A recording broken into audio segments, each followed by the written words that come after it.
अग्निवीर 4 साल में खत्म कर देना है और हमारे प्रधानमंत्री 73 साल बैठे हैं गद्दी पे। बताइए ये कहाँ से मतलब है? बताइए 4 साल का नौजवान नहीं आएगा घर, बताइए, और 73 साल का बूढ़ा व्यक्ति बैठे प्रधानमंत्री पे, क्या मतलब इसका? 400 पार, 450 पार, 75 पार, 25 पार, वो सारे पार फेल हो चुके हैं। अब इसी रोड पे निकलते थे तो यहाँ हमारी महिलाएं 8 बजे के बाद निकल नहीं सकती थी। आज ये आप अपनी चुप रहो पहले। आप लोग अपने बात जहाँ खड़े हैं ना, यहाँ ऐसे कुआं है, इसमें कुछ मछलियाँ हैं जो फुदक रही। जो हमारा अभिनंदन पाकिस्तान गया था, किसी माई के लाल में औकात नहीं था कि इसको वापस करा दे। भारत के युवाओं का भविष्य सरकारी नौकरी से तय नहीं होगा, रिसर्च डेवलपमेंट से तय होगा। प्राइवेट सेक्टर जितना डेवलपमेंट, इंफ्रास्ट्रक्चर से डेवलपमेंट होगा। भारत के युवाओं का रोजगार सरकारी नौकरी में सीमित नहीं कर देना है। भारत के युवाओं का स्वरोजगार उनको पैदा करना है, उनको प्राइवेट नौकरी की सेक्टर पैदा करना है, इंफ्रास्ट्रक्चर डेवलप करना है। लोकसभा के चौथे चरण का मतदान पूरा हो गया और ऐसे में आज हम प्रयागराज के फूलपुर लोकसभा सीट में है। फूलपुर लोकसभा सीट है। अगर हम विधानसभा की बात करें तो ये शहर उत्तरी का इलाका आता है और शहर उत्तरी का वो इलाका है जो बीजेपी का गढ़ माना जाता है। आज हम इस बीजेपी के गढ़ में हैं और देखना चाहेंगे कि आखिर इस लोकसभा में क्या हालत है बीजेपी की। जब 4 जून को नतीजे आएंगे तो ऊंट किस करवट बैठेगा। आप ये बताइए, अभी लगातार पक्ष और विपक्ष दोनों तरफ से चुनावी घमासान शुरू हो चुका है। ऐसे में क्या लगता है कि अब की बार दिल्ली की कुर्सी पर किसको ताज बंधेगा, किसके सर पे? देखिए, ऐसा है कि दिल्ली की कुर्सी पर जो स्थिति दिख रही है, उस स्थिति के अकॉर्डिंग तो हमें लगता है बहुत बड़ा परिवर्तन होने वाला है। जिस तरीके का एक आभा मंडल बनाया गया कि 400 पार, 450 पार, 75 पार, 25 पार, वो सारे पार फेल हो चुके हैं। इनके सारे वादे फेल हो चुके हैं। 2 बार इन्होंने धोखा दे दिया हिंदुस्तान की जनता को। धोखा इसलिए दे दिया कि लोगों ने इनके ऊपर भरोसा किया और विश्वास किया कि शायद अब कुछ काम कर जाएं, शायद अब कुछ काम कर जाएं। वही लोग इस बार कह रहे हैं कि सरकार को गद्दी से हटाना है।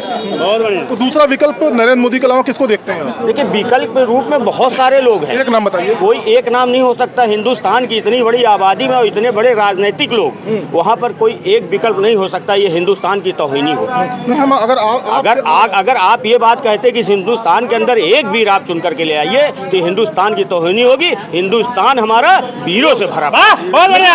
वो बात ठीक है, लेकिन अभी भी कितने ऐसी जनता है, लोग हैं जिनसे हमने बात की है, वो सिर्फ बीजेपी को इसलिए वोट करना चाहते हैं क्योंकि उनके पास विकल्प नहीं है। अच्छा, आप एक चीज़ बताइए, मैं आपसे एक क्वेश्चन करना चाहता हूँ, विकल्प क्या होता है? जब नरेंद्र मोदी जी इस देश के प्रधानमंत्री बने तो उससे पहले वो कौन सा विकल्प थे? वो कोई विकल्प तो थे नहीं। उसके बाद उनको उनके दल ने चुना और चुनने के बाद प्रधानमंत्री बनाया। तो इंडिया गठबंधन भी जो इस बार जीतने जा रहा है और जो सत्ता पे काबिज होने जा रहा है, वो भी चुनाव जीतने के बाद अपना नेता, इस देश का नेता तय करके उसको प्रधानमंत्री बनाने का काम। ठीक है। सबसे बड़ी समस्या क्या है युवाओं के साथ अगर इस सरकार के खिलाफ जाने? रोजगार सबसे बड़ी चुनौती समझ जाइए। एकदम सबसे नरक जिंदगी छात्र के समझ हुई, एकदम समझ जाइए। लड़के 4 साल से 5 साल से 6 साल घूम रहे हैं, बेचारे नौकरी तो एकदम नहीं मिल रही, समझ जाइए। और लड़के सब वही बोरा लेके आ रहे हैं, जा रहे हैं, बेचारे घर वाले परेशान है, क्या किया जाए। अब तकलीफ यहाँ पे नहीं हुई हम लोगों की। अब सबसे पूछिए यहाँ पे जो लड़के पढ़ते हैं, कोई परीक्षा नहीं आ रही है, कोई एग्जाम नहीं आ रहा है, बस बैठ के खाता ही जाम, क्या करिए जा। अच्छा, बेरोजगारी एक बड़ा मुद्दा है। आप भी देखना, सही बात है, ठीक है। अगर बेरोजगारी है, महंगाई है, तमाम तरह के लोग बात करते हैं, लेकिन आप देख सकते हैं कि सड़कों पर जो गाड़ियां हैं, 4 पहिया गाड़ियां, उनमें लगातार इजाफा होता जा रहा है। हर चीज जो आदमी के खुशहाल रखने के लिए जरूरी है, उन सारी चीजों में वृद्धि होती जा रही है। मतलब आपसे मतलब नहीं, हम बेरोजगारी, अगर बेरोजगारी है, गरीबी है, महंगाई है, तो ये सब चीजें कहाँ से आ रही हैं? अरे वो लोग जाने, हमको तो नौकरी चाहिए। हमें छात्र परेशान है, विद्यार्थी वर्ग परेशान है, उसको रोजगार नहीं मिल रहा है, इसलिए आप परेशान। बताइए कितनी शर्मनाक की बात है कि जो 4 साल ये किए हैं आर्मी वाले, अग्निवीर 4 साल में खत्म कर देना है और हमारे प्रधानमंत्री 73 साल बैठे हैं गद्दी पे। बताइए ये कहाँ से मतलब है? बताइए 4 साल का नौजवान नहीं आएगा घर, बताइए। और 73 साल का बूढ़ा व्यक्ति बैठे प्रधानमंत्री पे, क्या मतलब इसका है? अब की बार फिर किसकी सरकार ले आ रहे हैं? गठबंधन की सरकार आएगी, एकदम खोल एकदम आएगी हो। समझ जाइए एकदम।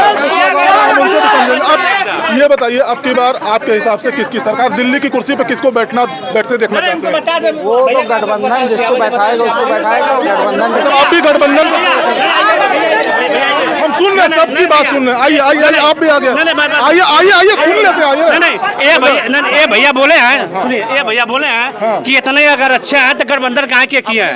ठीक है, एक बात सुनिए, रावण अकेल था कि नहीं, कुकर्मी था। अब राम जी किसका सहायता लिए थे? सुग्रीव का लिए थे, किसका किसका नहीं लिए थे? सवारने के लिए बताइए। तो ये रावण हो गए हैं, भाई सबको साथ तो लेना पड़ेगा। यही कहानी है। बताइए क्या बताइए सर जी आप। अच्छा बताइए, किस बात पे आप मुद्दा उठाएं, इसको बताइए। मुद्दा हम ये उठाएं कि अब की बार दिल्ली की कुर्सी पे। जी हाँ सर, मतलब रोजगार के विषय में आप क्या कहना चाहते हैं? आप बताइए साहब, आप बताइए। अरे आप ही से, मतलब किस मुद्दा पे रोजगार? क्या आपको डायरेक्ट सरकार आके सोचते हैं डायरेक्ट हाथ पकड़ के ले जाए? और पहले कौन सरकार पकड़ते दिखा डायरेक्ट? सुनिए, बताइए। हाँ बताइए साहब। आप लोग कहेंगे क्या मुद्दा उठाते हैं कि ग्रुप डी की नौकरी नहीं निकाल रहे हैं ना, रेलवे की, और भी मतलब ऐसे ही वैकेंसी की बात करते हैं ना। वैकेंसी लिखा होगा, पेपर लीक हो जाएगा। किस सरकार पेपर? अरे यार, पेपर कौन लीक करा रहा है? हम ही आप करा रहे हैं। हम ही आप भ्रष्टाचारी अधिकारी पहले से बैठे हैं और हम ही आप लीक करा रहे हैं। यदि किसी भी पोस्ट पे जहां से भी पेपर लीक हुआ, यदि आपकी सरकार आ जाएगी और गठबंधन आ जाएगा और आप उस पद पे हैं, अपनी पूरी कोशिश करेंगे कि पेपर निकाला जाए और हमारे बच्चे के पास पेपर पहुंचे। ठीक है, ठीक है। कोई भी इसमें में से कोई भी हो और उसके हाथ में ये सत्ता संभाल दिया जाए कि आपके हाथ में पेपर दिया जा रहा है और आपका बच्चा है, आपके घर का बच्चा है और उसके हाथ में पेपर नहीं जाना चाहिए। वो अपनी 100% जितनी औकात है उसका अपना लगा देगा कि पेपर उस बच्चे के हाथ में पहुंचना चाहिए। जब तक हम एक एक व्यक्ति अपने अंदर की भ्रष्टाचारी नहीं निकालेंगे, तब तक सोचिए हम किसी की एक व्यक्ति को प्रधानमंत्री बना दें। और वो आप किसको बना रहे हैं, प्रधानमंत्री किसको बना रहे हैं? देखिए भाई, नरेंद्र मोदी, देखिए किस सरकार में पेपर लीक नहीं हुआ। शिवराज का खुला नारा था, मुस्लिम हो और यादव 15 लाख रुपए, अरे 5 लाख रुपए लाए सिलेक्शन होगा, अन्य जात हो 20 लाख रुपए, खुलेआम शिवपाल का था।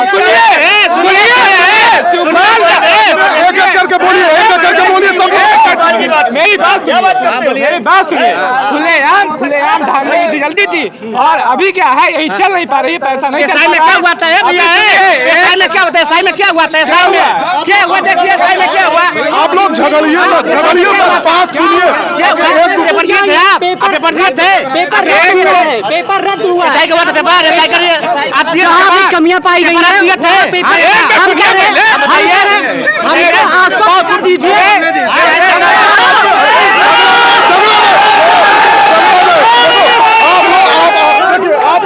देखिए आप लोग सुनिए, आप लोग शांत रहिए। आगे देखिए, यहाँ पर आपकी बात सुनने आए हैं, अगर आप लोग नहीं सुनेंगे तो काम नहीं चलेगा। एक मिनट। और हमारे विरोधी क्या बताते हैं, राम मंदिर बनाने से रोजगार मिल जाएगा। आप कोई वैकेंसी निकालेंगे 10-20 हजार लोगों को दे सकते हैं, लेकिन पूरे अयोध्या का एक एक व्यक्ति का इनकम बढ़ा है, एक एक व्यक्ति का इनकम बढ़ा है। ठीक है, आप वैकेंसी निकाल के 10-20 लोगों को दे सकते हैं, लेकिन उत्तर प्रदेश में अयोध्या जिला ऐसा बन चुका है, कुछ समय में आने वाला उत्तर प्रदेश का सबसे बड़ा जो है उसकी GDP जो है सबसे ऊंची रहेगी। और अयोध्या की बात नहीं, आज उत्तर प्रदेश का सबसे ज्यादा टूरिज्म कहाँ पे है? बनारस, जहाँ के सांसद प्रधानमंत्री मोदी हैं। ठीक, वहाँ का सबसे बड़ा टूरिज्म कहाँ का? वहाँ का। और उसके बाद जितने सांस्कृतिक क्षेत्र नहीं बात कर यहाँ यही साहब इसी रोड पे निकलते थे तो यहाँ हमारी महिलाएं 8 बजे के बाद निकल नहीं सकती थी। आज आप अपनी चुप रहा पहले। लोग अपने बात रखें। यहाँ खड़े हैं ना, यहाँ ऐसे कुआं है, इसमें कुछ मछलियाँ हैं जो फुदक रही है। बाकी आप चलिए अभी और चलिए पूरी जनता से मिलिए, कितनी जनता है। कुल मिला के आपकी बार मोदी कुर्सी पे बैठ रहे हैं, गठबंधन इनका सरकारी नौकरी से 2001 के पहले न तो सोशल मीडिया इतना हाईलाइटेड था, न तो कोई भी सोशल सिर्फ हम एक चीज पूछेंगे, जो हमारा अभिनंदन पाकिस्तान गया था, किसी माई के लाल में औकात नहीं था, इसको वापस करा दे। भाजपा जैसे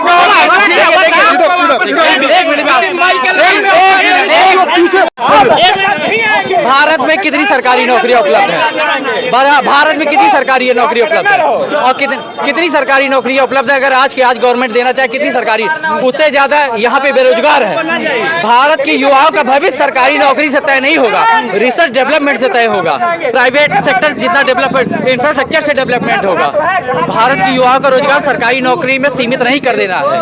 भारत के युवाओं का स्वरोजगार उनको पैदा करना है, उनको प्राइवेट नौकरी की सेक्टर पैदा करना है, इंफ्रास्ट्रक्चर डेवलप करना है। मेरे कहने का मतलब अब की बार आप बताइए किसकी सरकार चाहते हैं? बीजेपी की सरकार, मोदी की सरकार ही आएगा, इसमें कोई दो राय नहीं है। बेरोजगारी की बात करते हैं, नौकरी की बात करते हैं। कलकत्ता से बंगाल से 25,000 छात्र हटा दिए गए, ये सुप्रीम कोर्ट का जजमेंट है। और यही सुप्रीम मुलायम सिंह यादव के पीरियड में पुलिस की नौकरियों में सुप्रीम कोर्ट ने पूछा था कि यादव के अलावा आपके पास उत्तर प्रदेश में कोई नहीं है। अयोध्या में भगवान श्री राम का मंदिर बना, अयोध्या में भगवान श्री राम का मंदिर बना।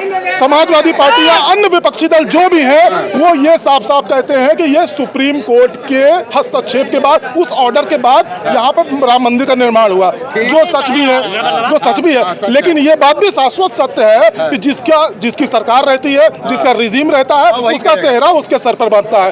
एक तरफ तो ये पार्टी जो विपक्षी दल है, दूसरी तरफ कहते हैं चाहे ईडी हो, चाहे पीडी हो, चाहे न्यायपालिका हो, वो सब बीजेपी के इशारे पे काम करती है। एक मिनट, वो सब बीजेपी के इशारे पे काम करती है। दूसरी तरफ जब राम मंदिर बना तब वो काम क्यों नहीं कहते ये बात, जब इशारे पे ही काम करती है। देखिए, एक इतिहास समझ लेना चाहिए। कोई भी फौज लड़ती है, सैनिक 1,00,000 2,00,000 मारे जाते हैं, नाम कमांडर चीफ का ही होता है। ये बात अच्छी तरह इतिहास सब जानते हैं। वहाँ पे किसी का कमेंट से नहीं आता है कि भाई हमारा आदमी मर गया, हम कैसे, अरे यार आदमी मरा पैदा होने के लिए, अच्छा काम करने के लिए, ये उसका भाग्य की बात है। उत्तर प्रदेश को अपराध मुक्त कितना मानते हैं? 100% हुआ है। 100%। हमें कोई भी बता सकता है कि अभिनंदन जो हमारा पाकिस्तान से वापस आया था, तो कोई बोलेगा नहीं बीच में।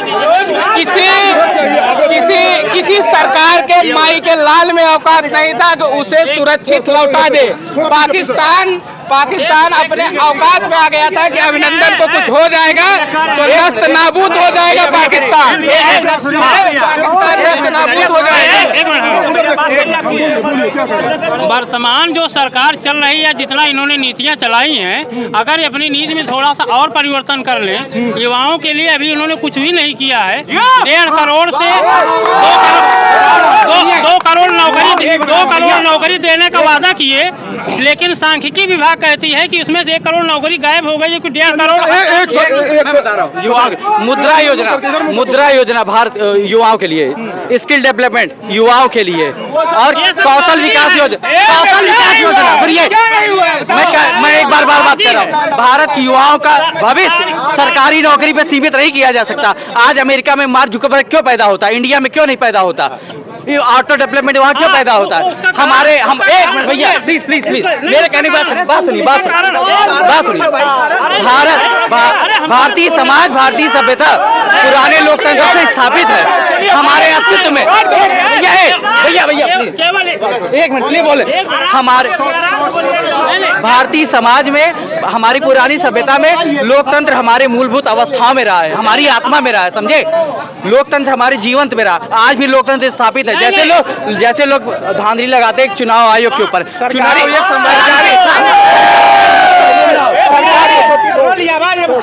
आइए सरकारी जगह क्या करेंगे? सरकारी कार्यालय ऐसा कोई नहीं है आप जहाँ पे जहाँ काम ना हो। अभी तक क्या होता था लोग आके बैठते थे, काम एक भी नहीं होता था, इसीलिए परेशान है कि काम ना करना पड़े। कहाँ नहीं काम हो रहा है, सुनो पहले